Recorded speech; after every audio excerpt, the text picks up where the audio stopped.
The offseason player reviews continue today as we turn our attention to the pitching staff and specifically one Mr. Miles Mikolas. The guy was an all-star this season, but can we expect the same production this year as his contract comes to an end? Plus, I've got a fun Corbin Burns trade scenario for you. We'll see if you would pull the trigger on this deal. This is Locked On Cardinals. You are Locked On Cardinals, your daily St. Louis Cardinals podcast, part of the Locked On Podcast Network, your team every day.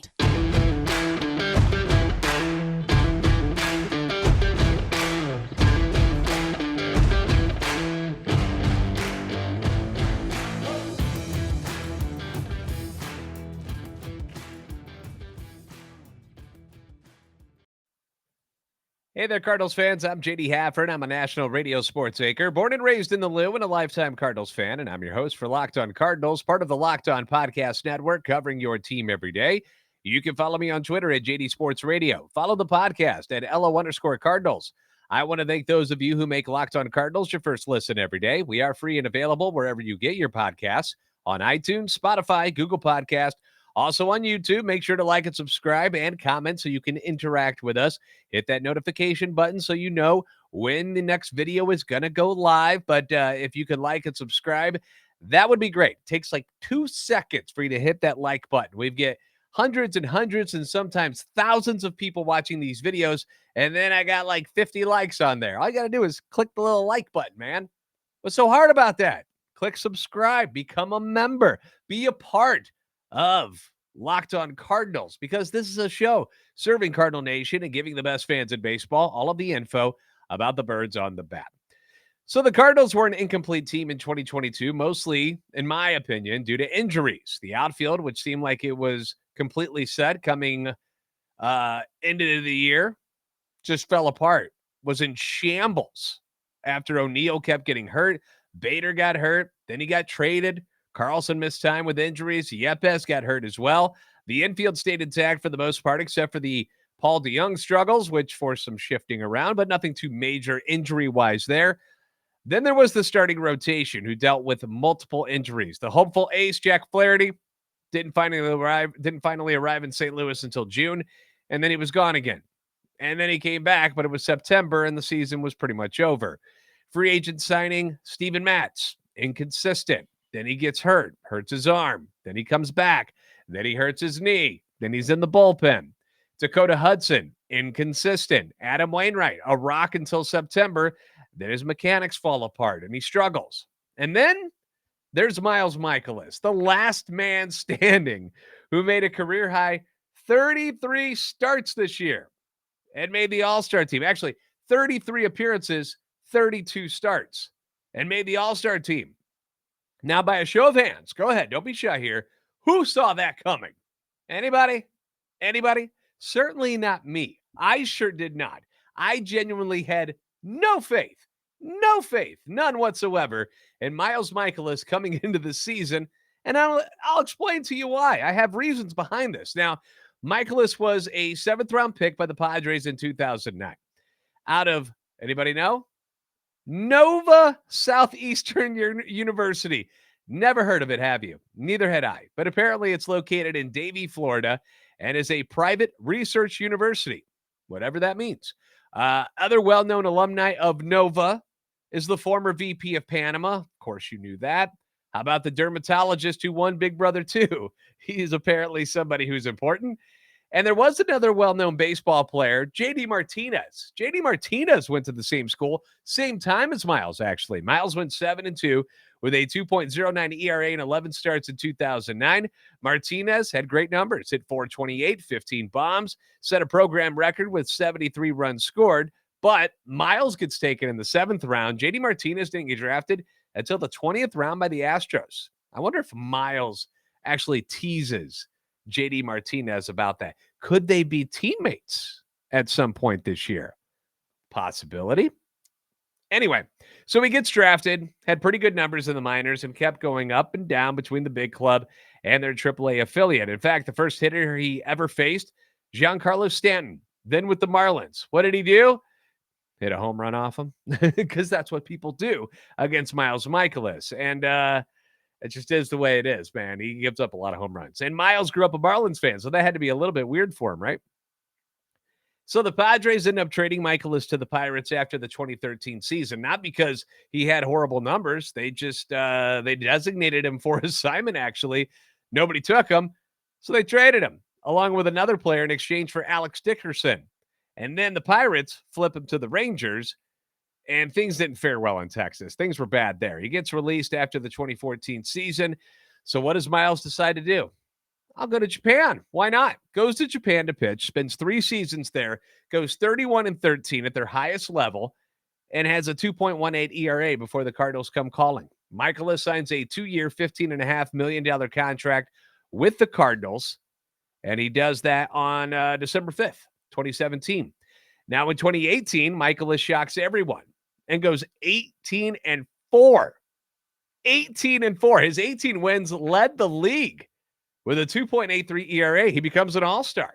He gets Cy Young votes, finishes 6th in the Cy Young. Jacob deGrom ends up winning it that year. But it was crazy, right? Nobody saw that coming. To see a 29-year-old have this much success after spending 3 years overseas playing ball. And the Cardinals didn't screw around. After that year, they're like, dude, we got to lock this guy up. We got to lock him up. And even though he was signed, he still had another year to go. They signed Mikolas to a 4-year extension worth $68 million. And when I heard that news, I immediately said, what? What are you doing? After 1 year, we're going to give this guy $17 million per? What are we doing, Cardinals? But they liked him. They saw something they liked. They said, you know what? We think it's what he's doing has stability. And he's going to continue to be this good. And he's obviously a character. We all know that. So it's not like people don't get along with Miles Mikolas. Everybody gets along with him. He's fantastic. But the 2019 season, plenty of regression, right? And it was expected. I mean, 18-4, that's not going to stay, right? But his record falls to 9-14. Previous year, 18 wins leads the league. His 14 losses the next year leads the league. His ERA jumps to 4.16. His home runs allowed go from 16 to 27. But his walks, his strikeouts, they stay about the same. He was just giving up more hits and clearly giving up more home runs, which is not good if you're a pitcher. That's bad. But the Cardinals don't waver. In fact, they start him in Game 1 of the NLDS against the Braves. And he pitches good. He got the win in Game 4, came in relief to get that one. Cards win the series. They move on to face the Nationals in the NLCS. Mikolas starts Game 1. Pitches good again, but gets outpitched by Anibal Sanchez. Cardinals lose that one 2-0. Not Miles' fault, but he was good again. Cardinals get swept. Nationals go on to win the World Series that year. It happens. And then the bad stuff starts going down for Mikolas. The injuries start to creep up. Mikolas deals with a forearm soreness, some forearm soreness at the end of 2019. So he ended up getting a platelet-rich injection, which helped with the issue in spring training. I think he had that done like in late February. And, 2020 obviously was COVID, so that delayed everything. So the team thought that with the injection and with the rest that he'd be able to be good to go as soon as they started playing baseball again. But as he ramped things up, the issues came back, and it was deemed he needed surgery to repair the flexor tendon in his throwing arm. 2020, gone. It's over. 2021, hurts his shoulder in his first bullpen session back. Ends up coming back from that injury, pitches one game against the Cubs on May 22nd, comes out after 4 innings due to another forearm injury. But lucky enough, this time it does not require surgery, because that was the fear, is that he tore something again in that pitching elbow, but wasn't the case.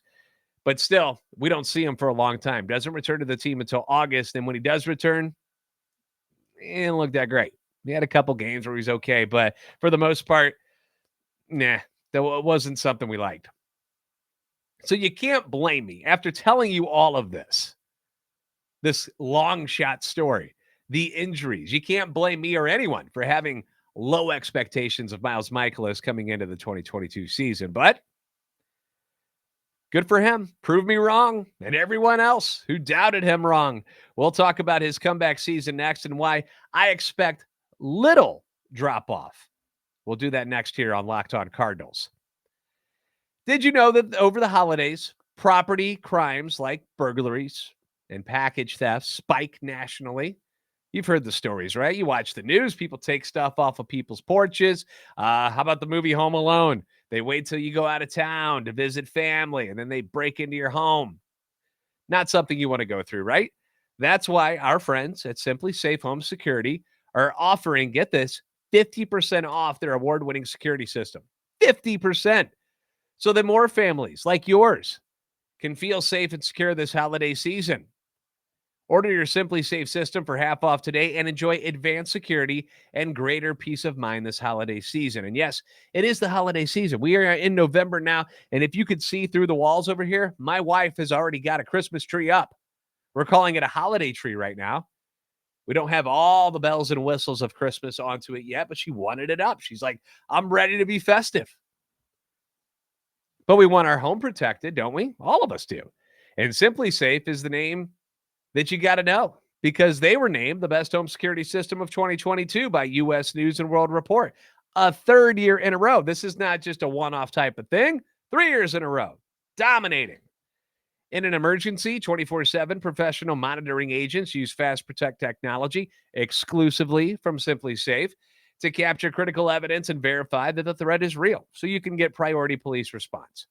SimpliSafe is whole home security too. It's not just like one room. We're talking about the whole shebang with advanced sensors for every room, window, and door, HD security cameras for inside and out, smarter ways to detect motion that alert you only when a threat is real, not when, say, a cat goes by your house. You don't want everything going off.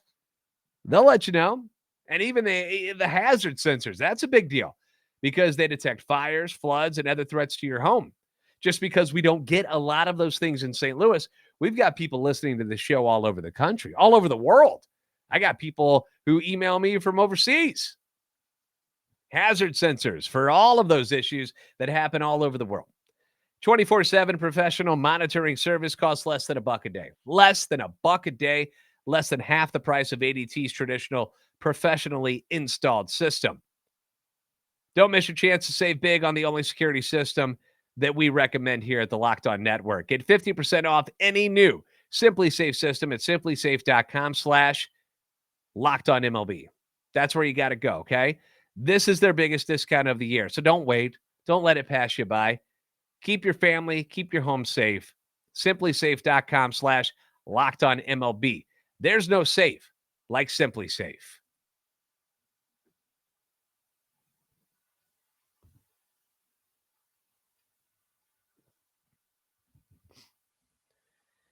Thanks for making Locked On Cardinals your first listen today. For your second listen, check out Locked On Sports Today. From the games that matter the most to the biggest stories in sports, go beyond the scoreboard and behind the scenes with local experts and insights only Locked On can provide. NFL fan, you got Thursday Night Football tonight. The Blues were in action tonight. Oh, they're having a rough go, aren't they? Locked On Sports Today. They'll talk about it. Available on this app, YouTube, and wherever you get your podcasts. So Mikolas got the start in the second game of the season this year against the Pirates. And the first inning, it wasn't exactly pretty. 3 straight singles to start the game. Then a sacrifice fly, then a fly out, then a walk, then another fly out. And I remember texting my buddies, and I was like, oh, great. This Mikolas thing is going to be a nightmare this year. I am not excited about this guy. I can't believe we still got to pay this dude. He lasts just 3 2/3 innings that first day. And already I'm thinking like, all right, who do we replace him with? Get him out of here. I'm done. But for the rest of the month, Miles Mikolas is outstanding. He goes 1-1 record-wise in 5 starts, but an ERA 1.52. Little regression in May. Goes 2-2, 3.77. Most of that damage is done when the Brewers pop him for 6 runs in his last start of the month. June, 2-2 again, but the ERA drops back down to 2.38. And who can forget the game June 14th against the Pirates again, where he's 1 out away from a no-hitter and gives up that shot off the wall in center field to lose the no-no. Some people thought Bader should have been able to get to it. I'm sure Bader thought he could get to it. Just heartbreaking. Just didn't catch it off the bat right, and it hits. Oh, that sucked. 1 out away from it. But an incredible outing nonetheless, right? So he stays steady in July. He goes 3-3 with a 3.58 ERA, but the home runs start to go up a little bit. They go up to 6 in the month. He'd given up 8 total up to that point over the first 3 months of the year.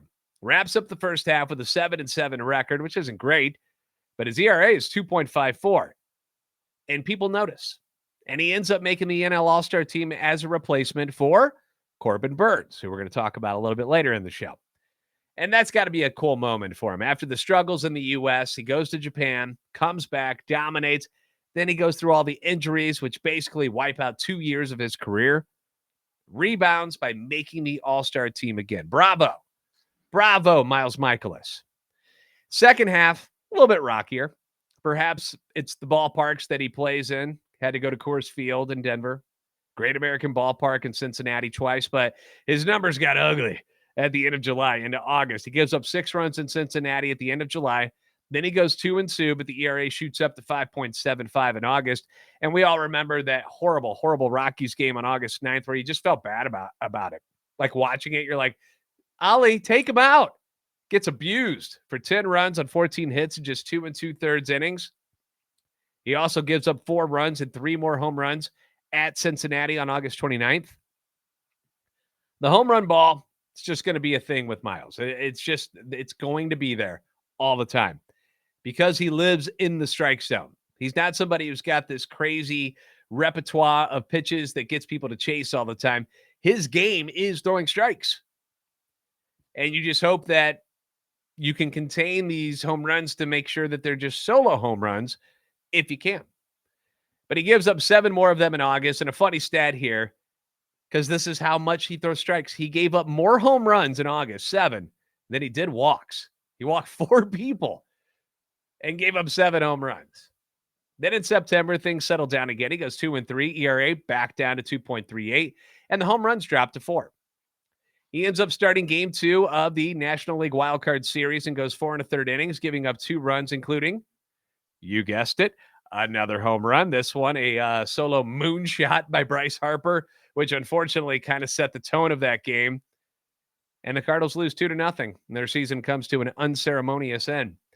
So all in all, 12-13 this year. A losing record for Miles Mikolas, but the team goes 18-15 in games that he starts.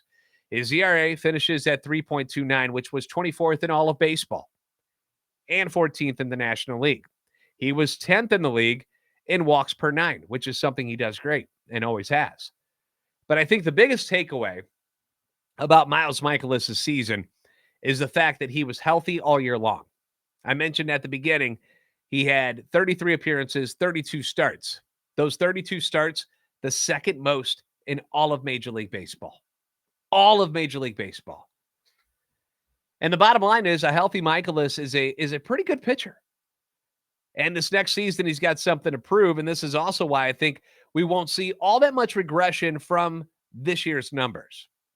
Number one, he throws strikes. We've established that, right?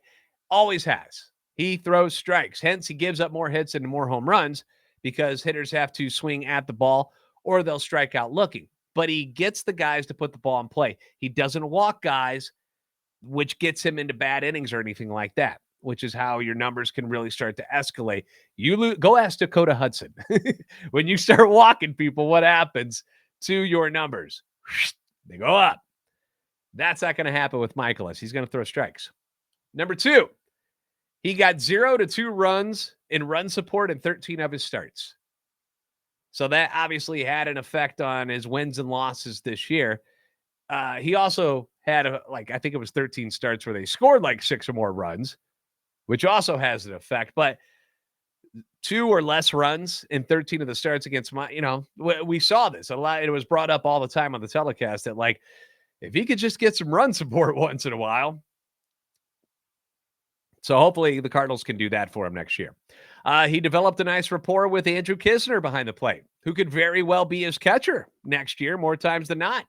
This year, he had 139 innings with him, opposed to 69 with Yachty. yes, his numbers were better with Yadi, but whose numbers aren't better with Yadier Molina behind home plate? One of the greatest catchers of all time. But they weren't like poop with Kisner behind the plate. So he's already got that, that camaraderie with Andrew Kisner, So that won't be an issue if Kisner ends up being your starting catcher next year. Heaven forbid. He's also going into a contract year. That extension is up, and perhaps he'll get that free agent to be boost that some players get. My advice, just don't let him pitch in Coors Field or Great American Ballpark in Cincinnati. His ERA at Coors that day, 33.75. And yes, it was the only start that he had in Denver. And things get weird in Denver sometimes. But then his ERA in his 2 starts at Cincinnati, 9.64. Not very good there either. So let's avoid those places. Cool? That's my advice. I like Miles Mikolas as a pitcher. I love him as a person too. As a character, he's got a great personality. Staying healthy is going to be a huge deal for this team this year when it comes to Miles Mikolas. If he can stay healthy, especially if they don't bring any extra arms for this rotation, it's going to be very important that Miles Mikolas is getting close to that 30 start cap again. That's where you want him at. But maybe there is a way to bring in some extra help. So speaking of bringing in other people, I had an interesting trade proposal for Brewers starting pitcher Corbin Burnes. And I want to run that by you guys next, just for fun on Locked On Cardinals.